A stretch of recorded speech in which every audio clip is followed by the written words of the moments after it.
The United States, at the start of the 20th century, wanted to stay out of big, messy wars in Europe.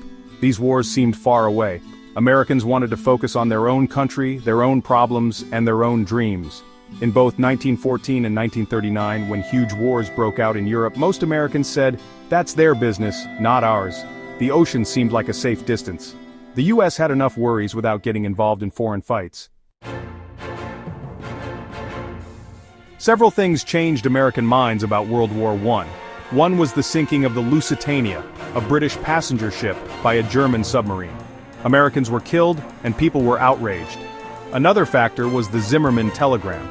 Germany tried to secretly get Mexico to attack the US. This made Americans angry and worried. Finally, in 1917, the US entered the war. American soldiers helped push back the Germans. Key battles like the Meuse-Argonne offensive showed American strength. By 1918, the war was over, and the Allies, including the US, had won. Again, the US wanted to stay neutral when World War II began, but Japan's surprise attack on Pearl Harbor, Hawaii in 1941 changed everything. The US declared war on Japan, and Germany then declared war on the US-American factories went into overdrive, building tanks, planes, and ships.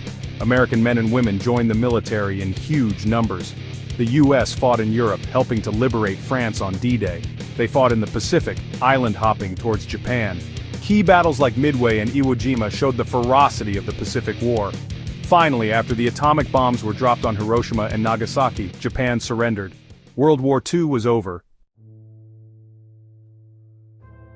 Both wars changed America. Women had taken on new roles in factories while men were away. Industry boomed. The US emerged as a global superpower, but the wars also left scars. Millions had died. The horrors of the Holocaust, the genocide of Jewish people by Nazi Germany, shocked the world. The use of atomic bombs raised terrifying questions about the future. The US, after these wars, could not retreat back to isolation. It was deeply involved in world affairs, and the world looked to the US for leadership in a new era.